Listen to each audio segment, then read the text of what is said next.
بسم اللہ الرحمن الرحیم۔ آج فائنل کال کے بعد خان صاحب سے آج اڈیالہ جیل میں القادر ٹرسٹ کے ہیئرنگ کیس کے دوران ملاقات ہوئی ہے۔ یہ فائنل کال کے بعد کی پروٹیسٹ کے بعد ہماری پہلی ملاقات ہے خان صاحب کے ساتھ۔ خان صاحب کو آج ہم نے پروٹیسٹ اور اس کے وقت ساتھ ہونے والے واقعات پہ پہلی مرتبہ بحث ہوئی، کیونکہ اسی دوران خان صاحب کے پاس اخبار یا ٹی وی کی سہولت موجود نہیں تھی، اس لیے خان صاحب کو اس کا کوئی پتہ نہیں تھا کہ 26 تاریخ کو کیا ہوا ہے۔ آج خان صاحب کو ہم نے پاکستان تحریک انصاف کے 12 شہداء کے بارے میں بتایا، جو رینجر کے اہلکار شہید ہوئے تھے ان کے بارے میں بھی بتایا، جو پولیس کا ایک اہلکار شہید ہوا ہے ان کے بارے میں بتایا ہے۔ خان صاحب نے سب سے پہلے سارے شہداء پہ بڑے تعزیت اور افسوس کا اظہار کیا ہے۔ ان سب کے خاندانوں کے ساتھ فاتحہ خوانی کرتے ہیں اور دعا کرتے ہیں۔ اس کے بعد خان صاحب نے بہت زیادہ افسوس کا اظہار اس بات پہ کیا ہے کہ اسٹرائک، پروٹیسٹ، دھرنا جہاں بھی ہوتا، چاہے کسی بھی جگہ میں اسلام آباد میں ہوتا، کسی کو یہ حق نہیں پہنچتا کہ اس پہ گولی چلائے، اور وہ بھی گولی پہلے دن آئے، ابھی پڑاؤ ڈالا نہیں، گولی چلی، جس سے شہادتیں ہوئی ہے۔ یہ شہادتیں جس طریقے سے ہوئی ہے، خان صاحب نے اس کی بڑی مذمت کی ہے۔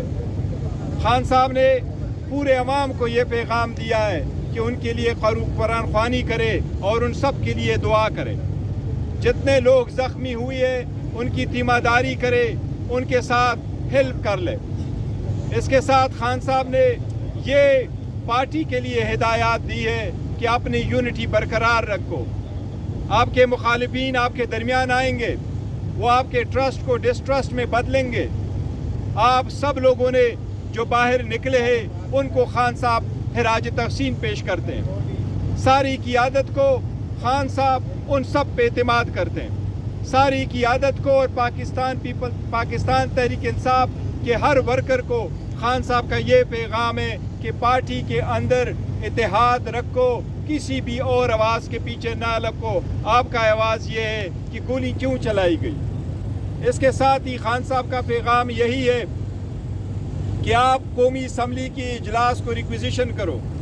جو باتیں ہوگی وہ پارلیمان کے اندر آپ نے اس کا پروٹیسٹ بھی کرنا ہے، احتجاج بھی کرنا ہے، آپ نے سینٹ میں بھی اجلاس ریکویزیشن کرنا ہے، ایوانوں میں یہ بات آپ نے اٹھانی ہے۔ خان صاحب یہی کہہ رہے اپنے عوام کو، خاص کر پنجاب کے بارے میں جو یہ کہا گیا کہ پنجاب کی قیادت نہیں آئی، پنجاب کے منے MP نہیں آئے۔ خان صاحب یہی کہہ رہے ہیں کہ میں سب کو خراج تحسین پیش کرتا ہوں۔ پنجاب کے منیز MP جس مشکل حالات سے گزرے ہیں وہ سب کے سامنے ہیں۔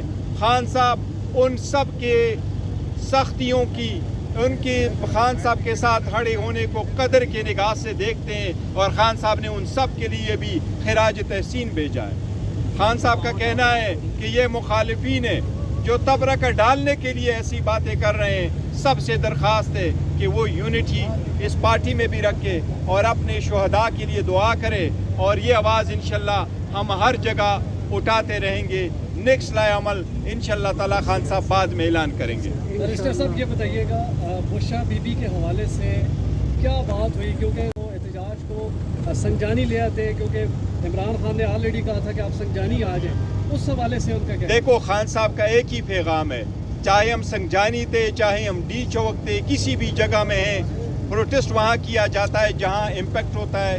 جہاں بھی پروٹیسٹ ہونا تھا گولی نہیں چلنی چاہیے تھی، اسپیشلی جب ابھی تک سارے لوگ آئے بھی نہیں تھے، تو اس لیے اس کی کوئی جسٹیفیکیشن نہیں ہے۔ ساری دنیا ایک لفظ کہتی ہے one is too many، ایک بندے کی شہادت بھی بڑی بات ہے۔ آپ اپنے لوگوں پہ گولی نہیں چلاتے، گولی جس طرف سے بھی چلی، جس نے بھی چلائی، جیسے بھی چلی، گولی کی مذمت ہے، اس میں کوئی دو رائے نہیں ہے۔ یہ بتائیے گا کہ جو شہادتوں کے بارے میں کہا جا رہا ہے، سوشل میڈیا پر باتیں چل رہی ہے کہ اتنے لوگ جو ہے اس کو گولی دیکھیں سے میں مارا اس ہو کے گیا، بارے میں آپ کو بارے ایک تھوڑا چیز بتاؤں. تصدیق کیجیے. آج سب کو یہ کہوں الحمدللہ خان صاحب کے بارے میں جو خبریں چلا رہی تھی ان کے صحت کے بارے میں یا یہ کہ وہ اڈیالہ جیل میں نہیں تھے، وہ بھی ساری خبریں غلط ہے. الحمدللہ خان صاحب کی صحت ٹھیک ہے. دوسری بات، ہم نے ایک جمہوری پارٹی ہے، ہم غیر ذمہ دارانہ سٹیٹمنٹ نہیں دیتے. ہم نے وہی فگر دیا جس کی ڈیٹیل ہمارے پاس ہے. وہ 12 شہادتیں ہوئی ہیں. ہم نے آن ریکارڈ کہا ہے کہ جو سینکڑوں لوگ کہہ رہے ہیں ان کو ہم نے ڈسون کیے ہیں. تا وقت یہ کہ ہمارے پاس اس کا ثبوت اور ڈیٹیل آ جائے، مسنگ پرسن کا ہو جائے کہ واقعی اس کی شہادت ہوئی ہے. اس لیے ہمارا وہی بارسٹر صاحب، آپ جو 4 لوگ کھڑے ہیں، آپ جو لیڈرشپ یہاں پہ کھڑی ہے، آپ کی جو لیڈرشپ یہاں پہ کھڑی ہے، 4 لوگ، میں نے آپ کی ڈیڈ باڈیز دیکھی ہیں. جو لوگ شہید ہوئے ان میں سے آپ کا ایک شخص بھی آپ 4-5 میں سے نہیں گیا جو پارلیمان کے. Let me speak. میں نے ڈیڈ باڈیز دیکھی ہیں، اس حوالے سے بات کر رہا ہوں. کوئی کہتا ہے 276 ہے، کوئی 2000 کہہ رہا ہے. آپ لوگ کہاں تھے؟ لوگوں کو کفن باندھ کے کہتے ہیں کہ آ جائیں ڈی چوک، آپ کیوں نہیں آئے؟ یہی والی بات ہے. میں کہہ رہا ہوں کہ ڈی چوک میں آنا کوئی مقصد نہیں تھا کہ ہر لیڈر اسی وقت، چاہے سنجانی ہو چاہے ڈی چوک ہو، وہ ہر لیڈر ڈی چوک ہی پہنچے. کسی بھی لیڈر کو یہ نہیں کہا گیا تھا کہ اسی پروسیشن کے ساتھ اسی وقت اس ٹائم پہ آؤ.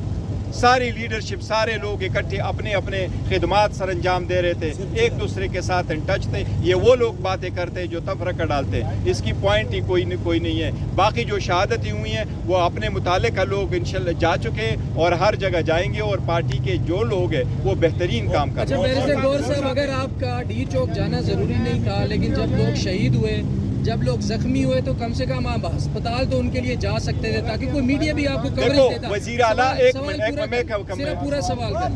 دوسری بات یہ کہ آپ کہتے ہیں ڈی چوک آنا ضروری نہیں تھا، تو کیا وہ جو میسج سرکولیٹ ہو رہا تھا، نہیں، ہم نے خان صاحب نے کہا ہے کہ آپ سنجانی بیٹھ جائیں، اس کا مطلب ہے وہ درست ہے یا نہیں؟ دیکھو، میں نے نہیں کہا کہ ڈی چوک جانا ضروری نہیں تھا. یہ الفاظ آپ کہاں سے لے کے آئے؟ ڈی چوک ہم نے ذکر نہیں کیا. ہم یہ کہہ رہے ہیں سر، ایک منشاک جہاں تک وہ لوگ ہیں، وزیر اعلیٰ صاحب گئے ہوئے ہیں، کے پی کے میں لوگ آئے ہیں، کے پی کے سے پنجاب سے بھی 1-2 زخمی وہاں آئے تھے. جو وہاں موجود ہیں لوگ، ان سب کے پاس جا رہے ہیں، سارے لوگ جا رہے ہیں. ان کی تیمارداری ابھی بھی کریں گے، ان کے لیے دعائیں بھی کی ہے. یہ پوائنٹ ہے. ہم یہ کہہ رہے ہیں کہ گولی نہیں چلنی چاہیے تھے. جب زخمی تھے آپ اسپتال کیوں نہیں گئے اپنے کارکنوں کے پیچھے؟ ایک سیکنڈ، یہ بتائیے گا، عمران خان نے جب 24 نومبر کے احتجاج کا اعلان کیا، ہمارے سامنے بھی انہوں نے ڈی چوک کا ذکر نہیں کیا. صرف انہوں نے یہ کہا کہ اسلام آباد ہمارا مرکز ہوگا. جگہ انہوں نے فائنل نہیں بتائی. اس کے بعد متعدد سماعتیں ہوئی 2-3، اس میں بھی انہوں نے کہیں پر بھی ڈی چوک کا ذکر نہیں کیا. اس کے بعد جب آپ کی مذاکرات کا سلسلہ شروع ہوا، آپ کی جب فائنل مومنٹ پہ بات ہوئی تو اس میں سنجانی پہ انہوں نے ایگری کیا، اور آج بھی انہوں نے اس کی تردید نہیں کی سنجانی کی. اس پہ انہوں نے کہا کہ مجھے یہ نہیں پتا تھا کہ سنجانی شہر سے باہر ہے، لیکن انکار نہیں کیا. تو یہ فیصلہ ڈی چوک کا کہاں پہ ہوا، کس نے کیا، اور کیوں ڈی چوک کی طرف لوگ گئے؟ دیکھیں، میں کہہ رہا ہوں لوگ اس لیے کہہ رہے ہیں سنجانی ڈی چوک کہ وہ شہادتوں سے توجہ ہٹا رہے ہیں. جدھر بھی ہوتا گولی نہیں چلنی چاہیے تھی.